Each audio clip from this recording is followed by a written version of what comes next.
بسم اللہ الرحمن الرحیم۔ آج کی اس ویڈیو میں انشاءاللہ ایک مسئلے کا حل بتایا جائے گا کہ جو مسئلہ تاریخ پیدائش یا تاریخ داخلہ کے غرض جہاں بھی کیلنڈر استعمال ہوتا ہے وہاں پہ ایک مسئلہ آ رہا ہے بعض حضرات کے کمپیوٹرز پر، تو اس مسئلے کا حل دیکھیں۔ سب سے پہلے ایرر چیک کر لیتے ہیں کہ ایرر کیا ہے۔ تاریخ پیدائش کا کیلنڈر جہاں سے کوئی منتخب کر لیں۔ اب جیسے ہی دوسری فیلڈ میں کلک کرتے ہیں تو دیکھیں یہ والا ایرر آیا ہے۔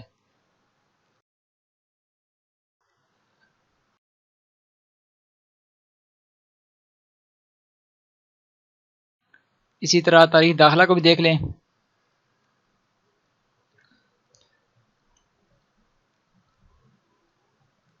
جیسی دوسری فیلڈ میں کلک کیا تو وہی ایرر آیا ہے۔ اسی طرح ابھی کسی اور فارم کو چیک کر لیتے ہیں، یہ معلم اور دیگر عملہ۔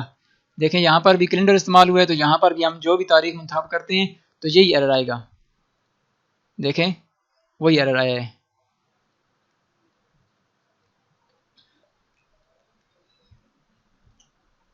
لین دین اخراجات میں یہاں بھی کیلنڈر استعمال ہوا ہے تو یہاں بھی چیک کر لیتے ہیں کہ ایرر آتا ہے یا نہیں آتا۔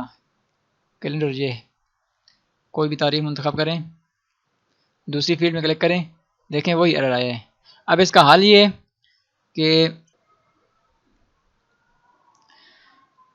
کنٹرول پینل میں جہاں پہ کمپیوٹر کی زبان ہے اس کو اوپن کریں۔ میں یہاں سے اوپن کرتا ہوں، یہاں پہ کلک کر کے رائٹ کلک کر کے ایڈجسٹ ڈیٹ اینڈ ٹائم اس پہ کلک کریں، اور یہاں پہ لکھا ہے date time and regional formatting, اس پہ کلک کریں۔ اب یہاں پہ دیکھیں لکھا ہے انگلش پاکستان۔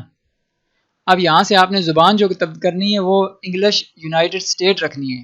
انگلش پاکستان جب رکھیں گے یہاں پہ تو یہ والا مسئلہ آئے گا، تو یہاں پہ آپ یونائٹڈ اسٹیٹ منتخب کریں۔ یونائٹڈ اسٹیٹ، دیکھیں انگلش یونائٹڈ اسٹیٹ منتخب کیا۔ اب یہاں سے کلوز کر دیں اس کو۔ اب آپ کوئی بھی فارم اوپن کر کے چیک کر سکتے ہیں۔ فی الحال میں صرف ایک ہی فارم کو چیک کرتا ہوں، باقی بھی انشاءاللہ ٹھیک ہو چکے ہوں گے۔ دیکھیں تاریخ آ چکی ہے، اب دوسری فیلڈ میں کلک کریں، دیکھیں ابھی کام کر رہا ہے۔ اسی طرح تاریخ داخلہ بھی لکھنا چاہیں